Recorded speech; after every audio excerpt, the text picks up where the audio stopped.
physically and in your own house spiritually. And that really is the solution. If people collectively began to take seriously their own house, their own spirits, then the White House would take care of itself. I wrote The Bible and Bitcoin for You, Bible-believing Christian, and in it I lay out the biblical basis for what money is, why our current fiat monetary system is ungodly, and how Bitcoin is the best and most viable, biblically compliant replacement for government fiat money.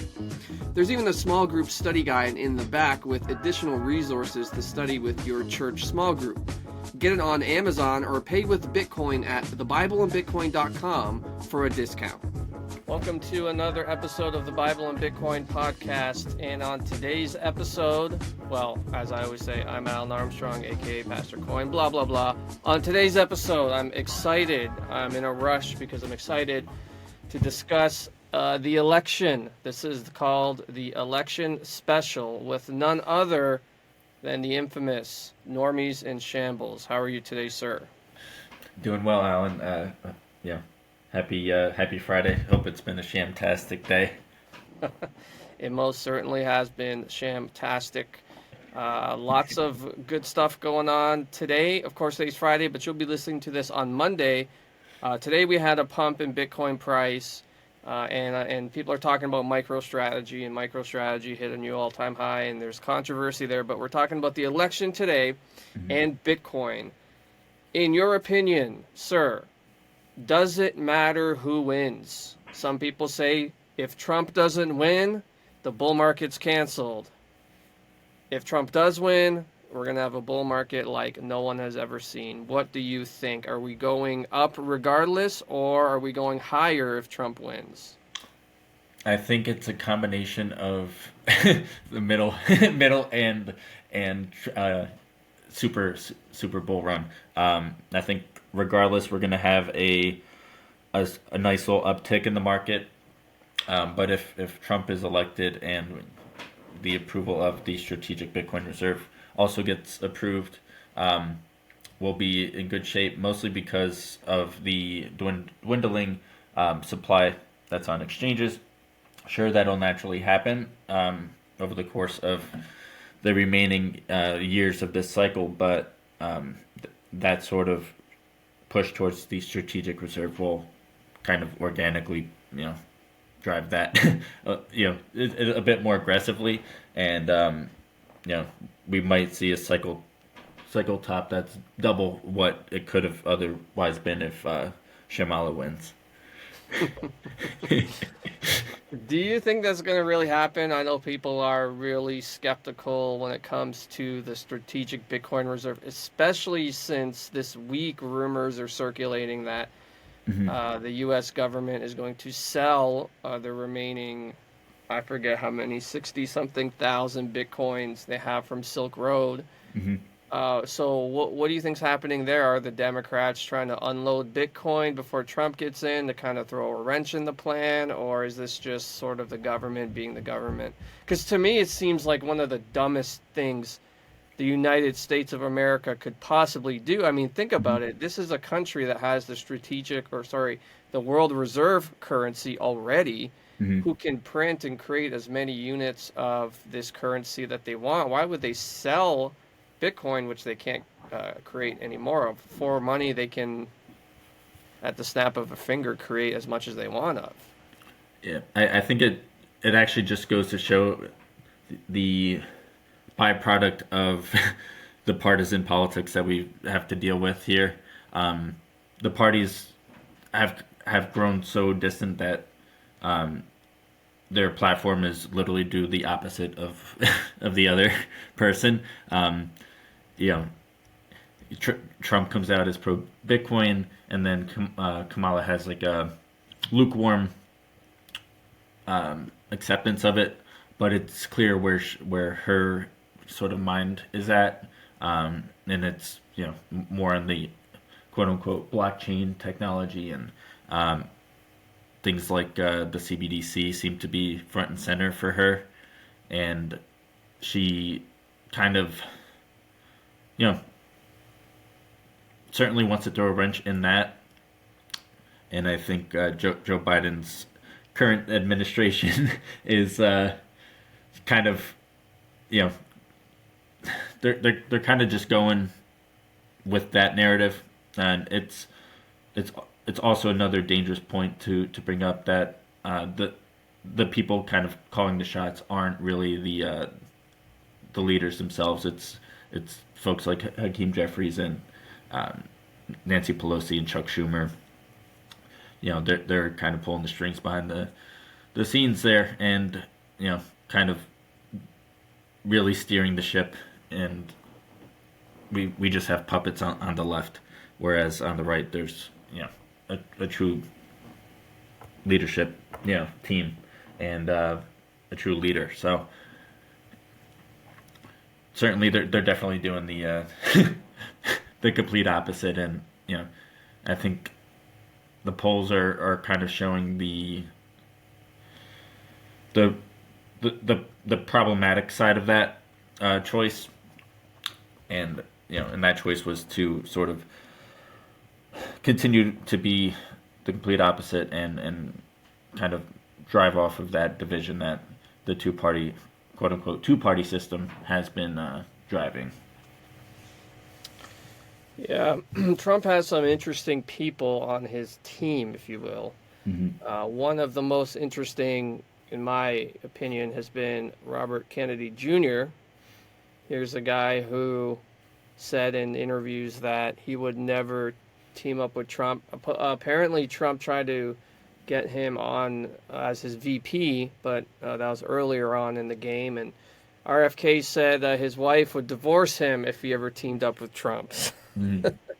But yet here he is. Here he is. You know, there's that iconic photo of him and Donald Trump shaking hands, and he had a great speech at the Bitcoin Magazine conference, RFK that is, and seems to know his stuff about Bitcoin. You think he's going to have a big effect, or is this just sort of Trump's just...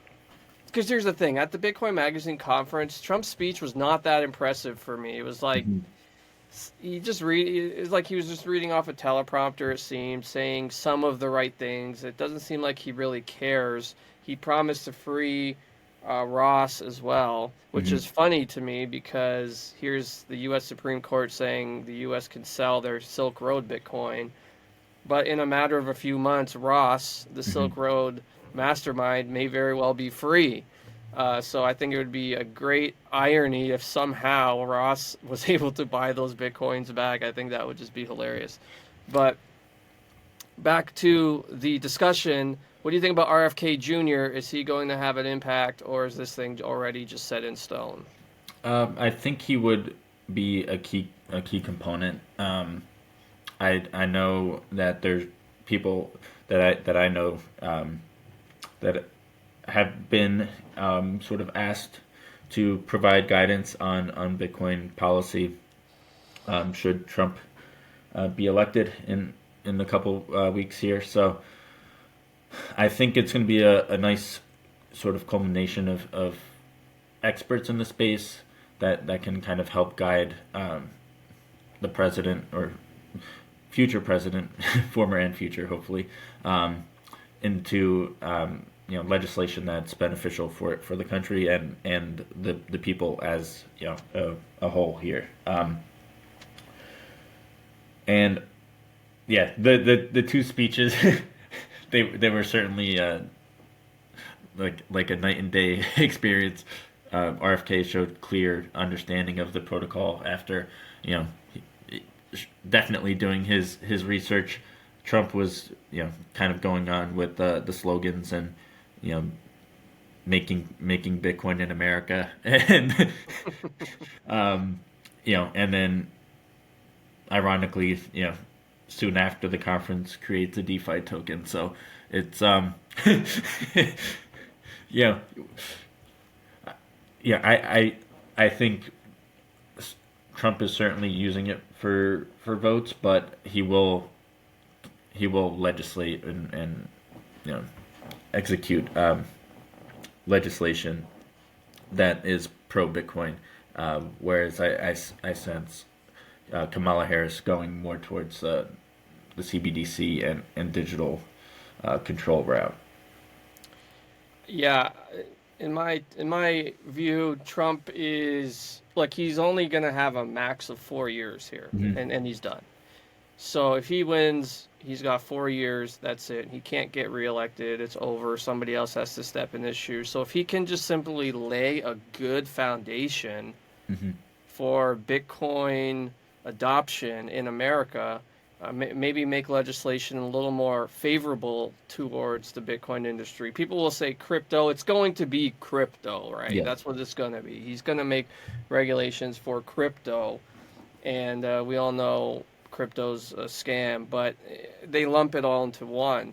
If he can make it a little more favorable, a little more easy, and have a SEC chair that's not a total goof, then moving forward, this is going to be very favorable for Bitcoin in the future. Not that I think Bitcoin needs it.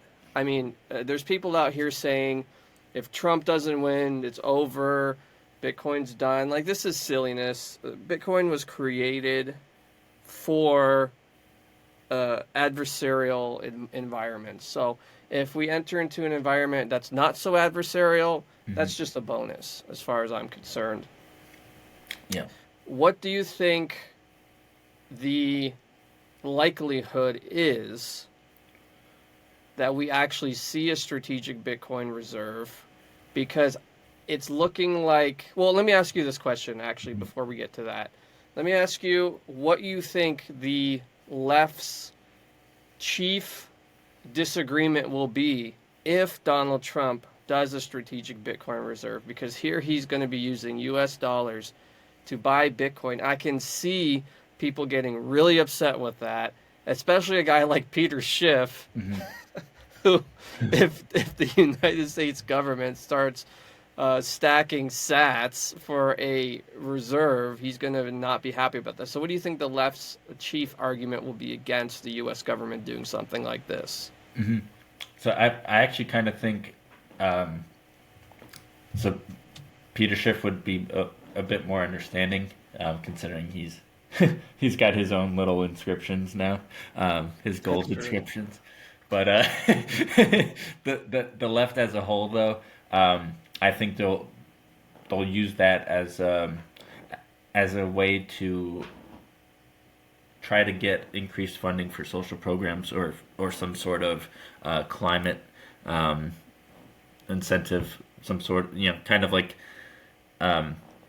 Sure, I know the Paris Agreement was agreed to via executive order, so it was first, we stepped away, and then now Biden brought us back in. I think there would be a sort of similar thing where Congress will kind of hold some capital through earmarks and punch, kind of punch in their line items in some of these bills that go through Congress. So certainly infrastructure, things like that. So it could end up doing more harm than good. Yeah. In the I just legislature. don't want to. I don't want to see Bitcoin become a political football where for 4 years it's favorable, then for the next 4 years it's not favorable, just because lefties want to say, well, that money could have been given to the poor. It reminds me of Judas, actually. Because if you recall in the Bible, Judas, he when a woman gave expensive perfume to Jesus, poured it on his feet, Judas got upset and he said, hey, what gives? That perfume could have been sold and that money could have been given to the poor. And Jesus said, hey, you know what, you're always going to have the poor with you. What this woman did was a good thing, because I won't always be with you, well, at least in the flesh. And that's really sort of what the left wing reminds me of, and how I can see this thing playing out, where they'll say, hey, that money you used to buy Bitcoin, the world's best, hardest, most fair money, could have been given to the poor, when really they don't care about the poor. They don't care about they like that there's poverty, because they just keep using and abusing these people to get votes and increase their power. How do you see this thing playing out? Is this going to become a political football, or can we actually just come to a bipartisan understanding that something like Bitcoin is good, not just for the United States, but for everybody in the world? Hmm.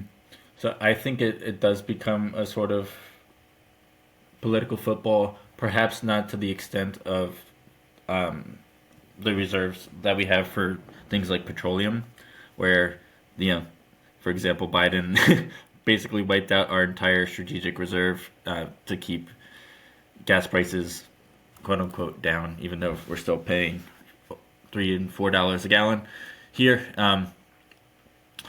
So I think in the Bitcoin reserve case, I know that there was a line there where it would be sort of time locked and can't be sold. But again, similar to any other sort of legislation, you can you can overwrite and rewrite certain aspects of laws and bills. So um, I could see a point in time where there could be a supermajority Democrat Congress that, you know, will introduce legislation to perhaps sell. Hmm. Could you imagine what happens in an environment where Trump stacks 200K Bitcoin? I think that was the number. Mm-hmm. And then Democrats come in and sell it all. I mean, this can get wild. Yeah, and that's a variable that, you know, I think is more realistic. You know, just because it's, I mean, if you look at what Biden did on day one, he pretty much had like close to 100 executive orders, all of which were doing the complete opposite of what Trump Yeah. had dictated, and then ironically only kept the one that was beneficial, which was the tariff angle. But yeah, I think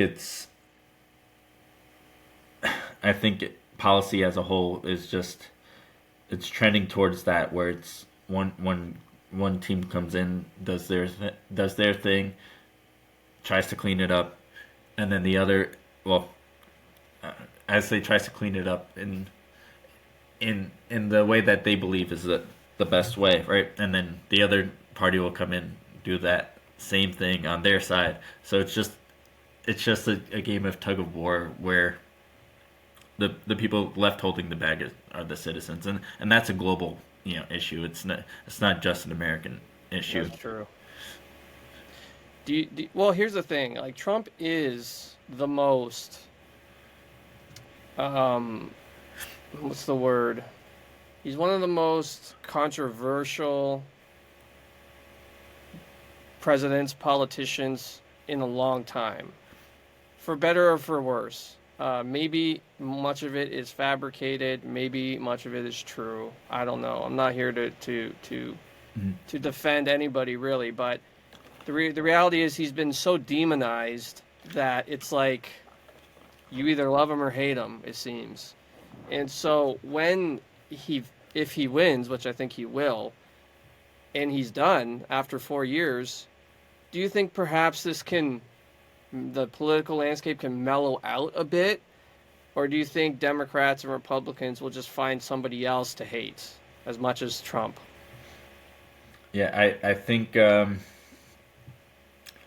you know, I would hope that it mellows out and we get a bit of consistency with leadership. So, you know, if Trump wins, there's a natural sort of progression where, you know, JD Vance is now in his 40s at that time, right? Potentially in 4 years, can hopefully get 2 terms, and then now that opens up the door towards, you know,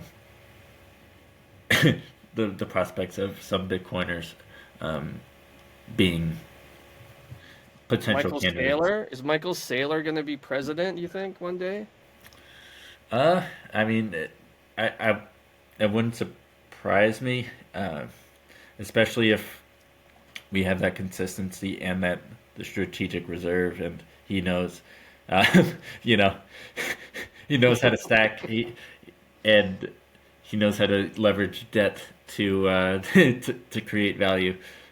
But I don't know if he has the policy chops otherwise though. So it might certainly be somebody that's slowly gaining traction now, but maybe a bit of a force in the coming decade.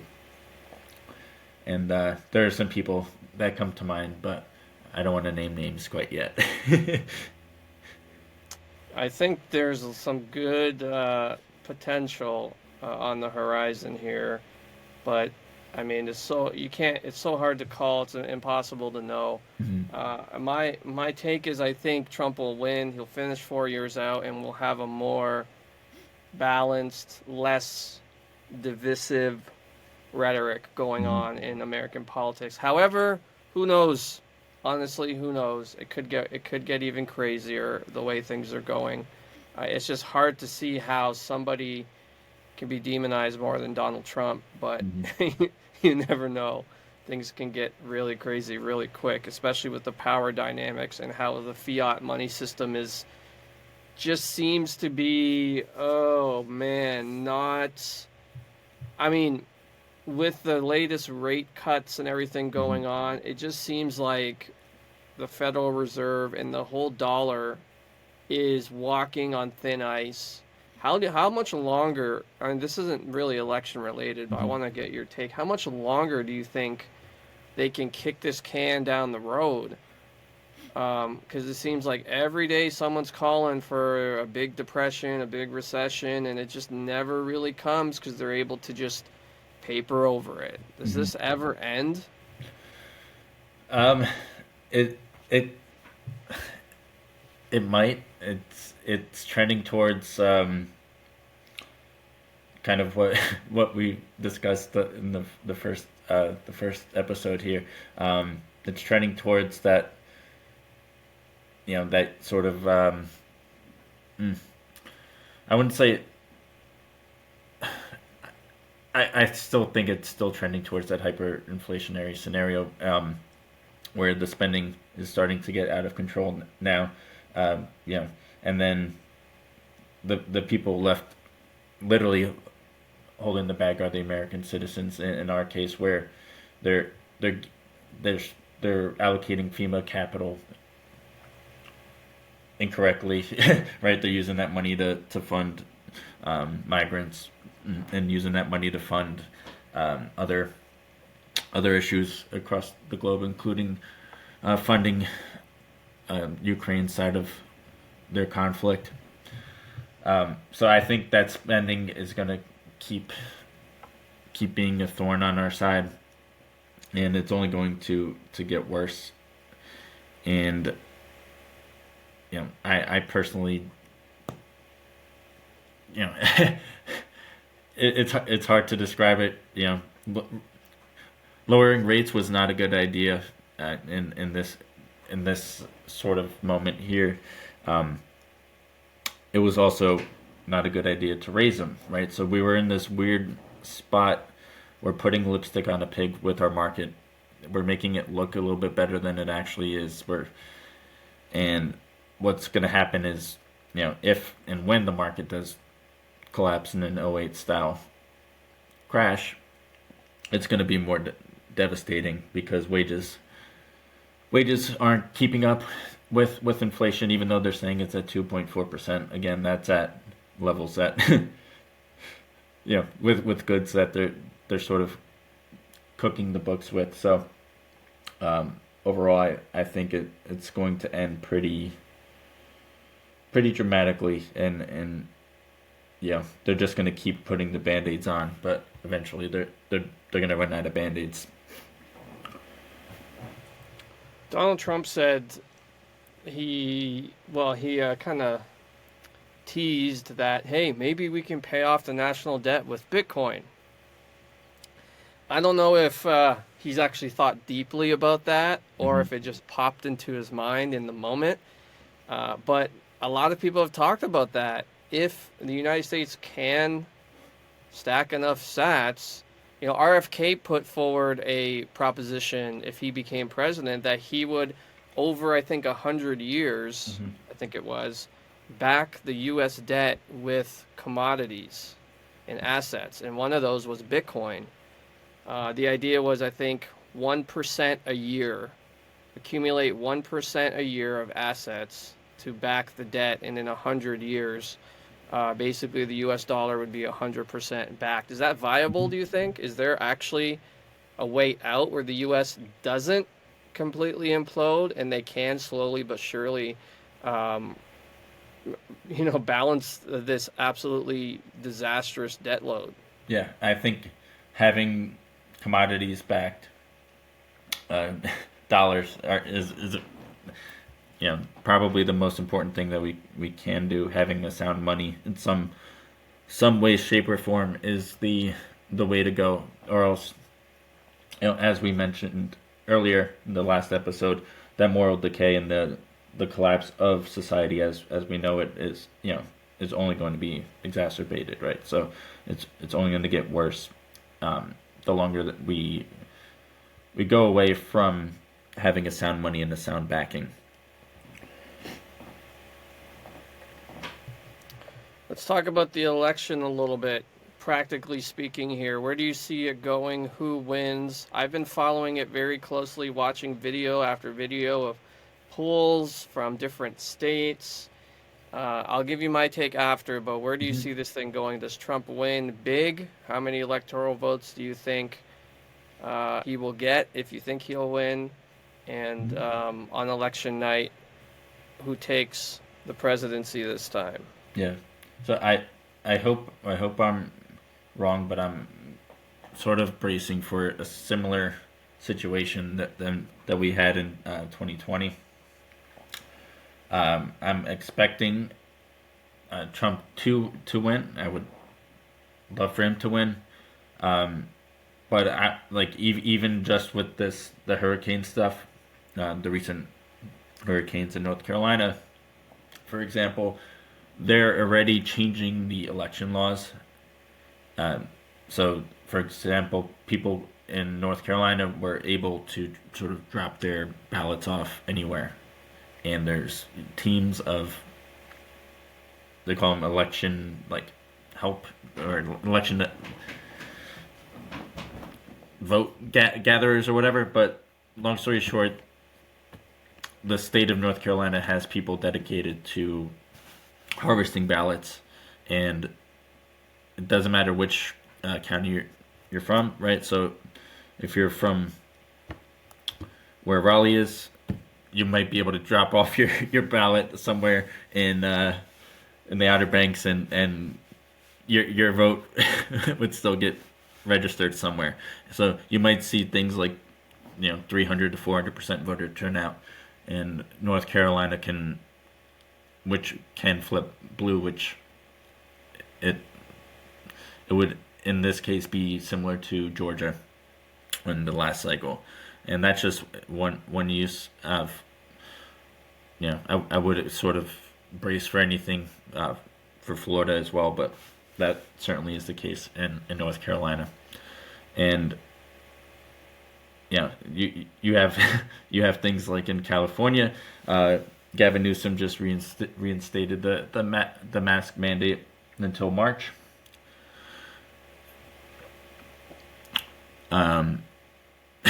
So there's going to be something between here and the election itself.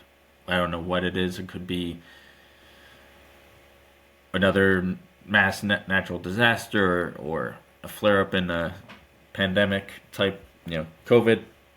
But they're gonna try to change some of the election rules again and kind of reallocate the ballots and kind of play that game, because that's all they have. For example, when migrants are coming into the U.S., I've heard from people that work within the Homeland Security and sort of the government, that they're giving these folks IDs And pretty much setting them up with the ability to vote. Uh, you know, there was that thing that J.D. Vance brought up in the vice presidential debate where they have the app, they go in the app, punch in what they have to punch in, all of a sudden their legal status, and long story short, there's a reason why when legislation was introduced to forbid non-citizens from voting, the Democrats push back on that. So it's they've been importing voters now for the last 4 years. So it's going to have to be a landslide for Trump to win, and I honestly think it's the last real shot, or else we will see a sort of perpetual Democrat in office. And if Trump were to win, I'm seeing around 309 electoral votes going his way, and that would include winning Pennsylvania, Michigan, Minnesota, North Carolina staying with him, keeping Florida, and potentially flipping Georgia and Arizona and Nevada. So hopefully that's the case. All the polls are in his favor. I'm just, when it comes to the Democrats, I'm a little weary with their with their strategy. Your family, your nation, and your world needs strong men. The devil wants men weak, emasculated, and addicted to porn. This is why I designed the Slaying the Beast course to help men take back the dominion porn stole from them. This course will help you discover your identity as God's image, how porn leverages and twists that against you, and how with God's help you can turn the tables on the beast and live free.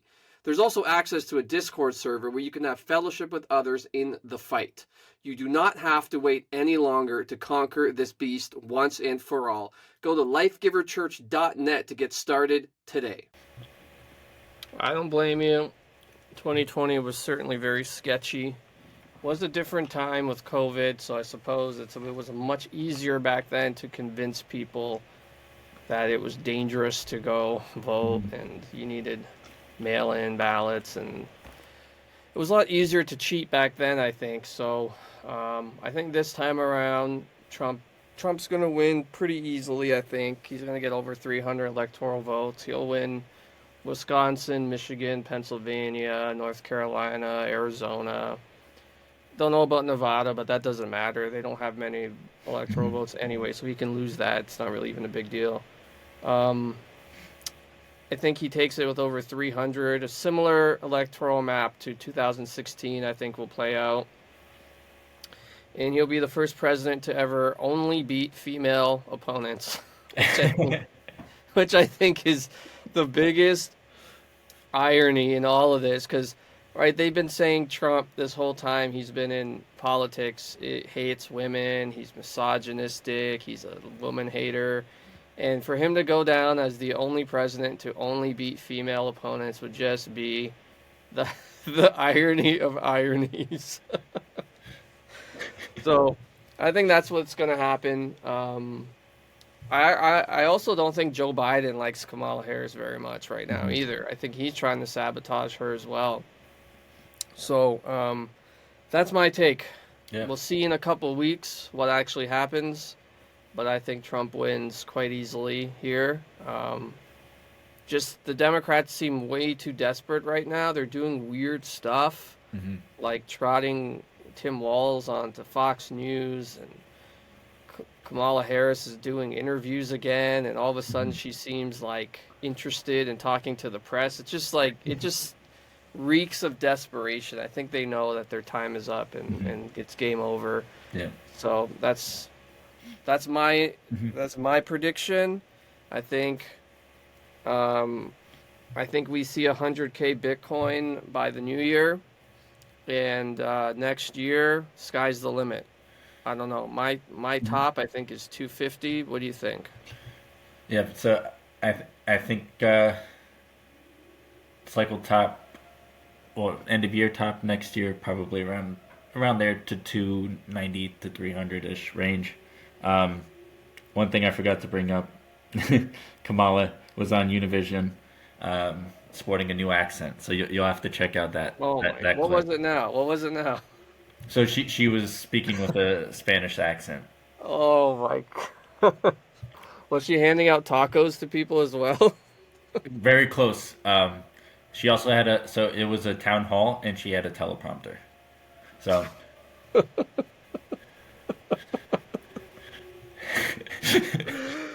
Oh, so guys. America, look, you don't have to like Trump, but you can't vote for Kamala, man. This is silly.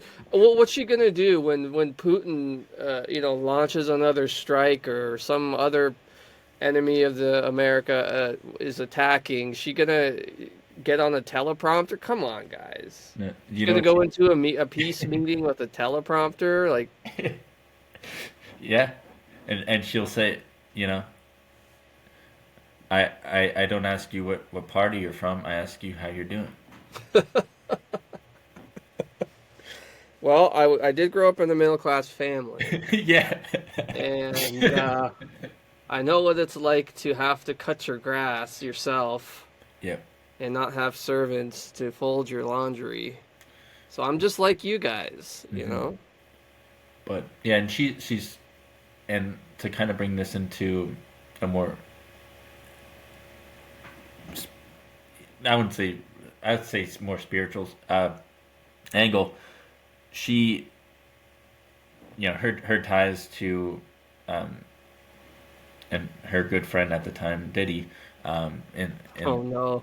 while she was attorney general, kind of should speak volumes, and kind of how she got to where she is, uh, you know, between dating Montel Williams and all those senior citizens and stuff. So, um, yeah, her past is definitely not like Trump's, and her future is hopefully not like Trump's. So, All right. Well, man, you said you had some Bible verses you wanted to yeah, share. Why don't you go ahead yep, and do that? yep. So there was one or two here. So one was from Proverbs, and it was Proverbs 29:2. When the righteous thrive, the people rejoice. When the wicked rule, the people groan. Mm. And we've certainly strayed away from being a righteous people, and where when when we did have righteous leadership, we we were certainly in a much better place in terms of society, and having the nuclear family and true values. And what I consider the current rule is wicked rule, and uh, trust me, I hear the groans every day with how bad uh, the cost of living is, and just the quality of life, and how we really just can't keep up, and we're just stuck working, right? So we can't really focus on building ourselves up because we're too distracted. And then the second one here is from Ecclesiastes 10:12. The heart of the wise inclines to the right, but the heart of the fool to the left. So and it there's a sort of normie saying where it's if you're young and a if you're young and not a Democrat, you have no heart. But if you're old and not a Republican, you have no brain. so, so there's that one, and then there might have been one more. Let me see. Probably certainly the most important one is Psalm 22:28. For dominion belongs to the Lord, and he rules over the nations. So, long story short, we can gripe about global leaders. They're just misled. They're humans. They're man. Overall, God is the one that has dominion over the land and the nations and all people. So, as long as we continue to follow Him, it doesn't really matter what politicians do. God is still overseeing everything, and in the end, will continue to make sure everything goes well for us. So, we do have to have faith in that. That is really the only thing keeping me going anymore, is that truth. And I'm not a big Dave Ramsey fan, but he did say something that I think is true. And you gotta give credit where credit is due. He said, actually, I listened to this as an interview with Trump and Dave Ramsey, and Dave Ramsey said that he tells people it's more important what happens in your house than what happens in the White House. Mm-hmm. And I think there's some truth to that. Obviously, I think it's important who's in the White House, but I think it's more important about your own house.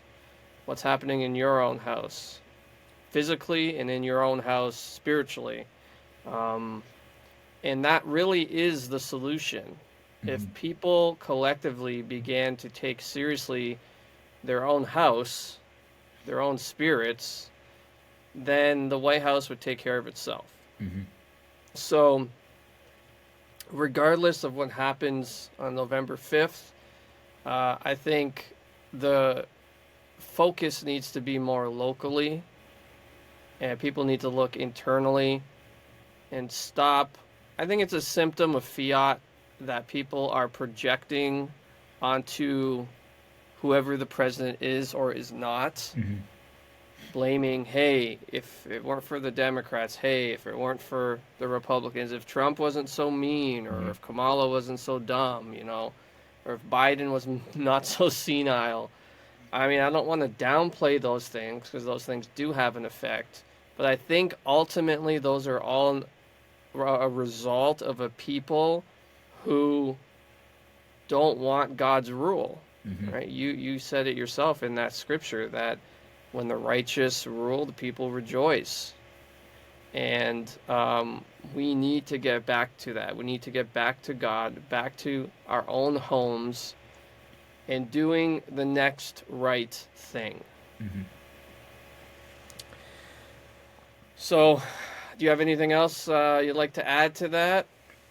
Any other topics you wanted to discuss, or we can just end it here? I think we're good. Just one thing that I hope happens here is, my Trump-tastic and Vance-tastic memes persist, and Shamala Harris will gain traction as the meme that she is. Shamala. Shamala Harris. It just works. It just works. Hopefully, we'll only have to be memeing that for a couple more weeks. I mean, I guess 4 years of Shamala memes would also be quite fun, but mm-hmm. It'd be more fun to not, I think. So, all that to say, I think Bitcoin is going to go higher from here, regardless how high. I don't know. But we're going higher, and those of us who've been saving in Bitcoin, you're going to be rewarded. And I just pray that we use that newfound wealth for righteousness, mm-hmm. and not for stupidity. I don't want a Lambo. Look, you'll never know. You'll never know. There will be signs. There will be signs, yes. There will be signs. But it's not going to be a Lambo. It's not going to be nice shoes. Really, how when Bitcoin pumps, mm-hmm. the meme is people go on Zillow, right? Mm-hmm. And that's in the States, right? Zillow, your real estate thing. Right. People go on Zillow. I think we have another one in Canada. It's not called that, and they look at houses and stuff. You know what I do? I look up biblical artifacts. um, like for example, there's one thing I really want to buy, and I'll try to time the top with this buy, but it's a authentic silver denarii Mm.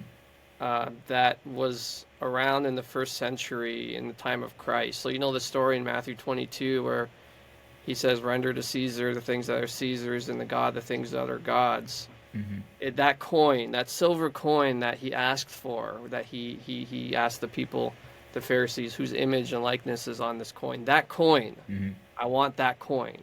You can buy them; they're abundantly available, and people have excavated, and that coin is there.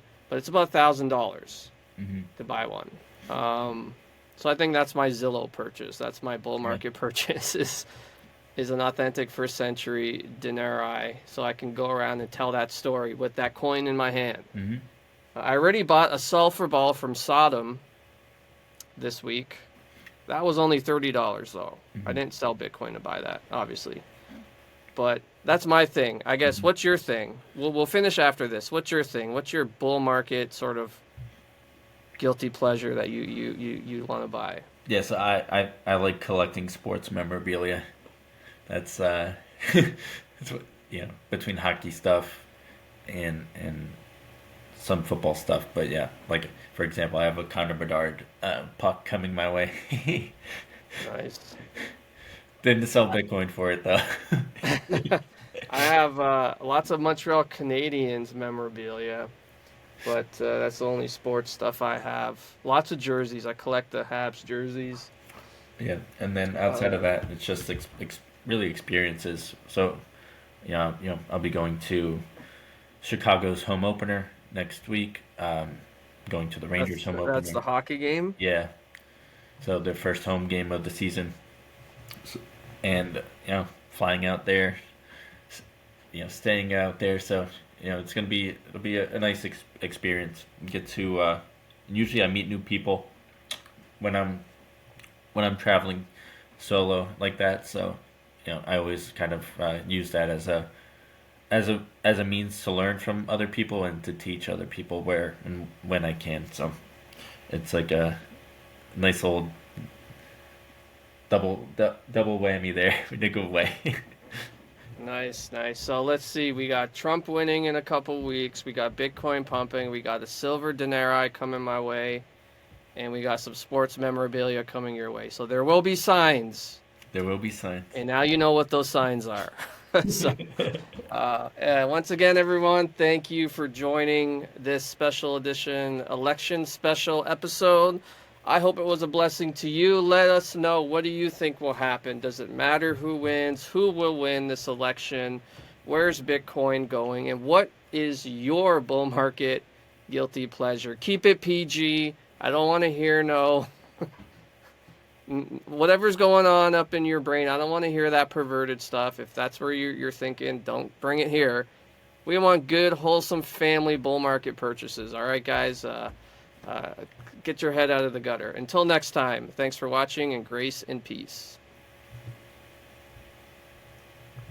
Bitcoin Well is a non-custodial Bitcoin platform in Canada and the USA. That means every single Satoshi you buy goes straight to your self-custody. They offer free withdrawals, a simple 1% spread, and they have the Bitcoin Wishing Well, where you can win up to 1,000,000 Satoshis by earning points and throwing the coin in the well.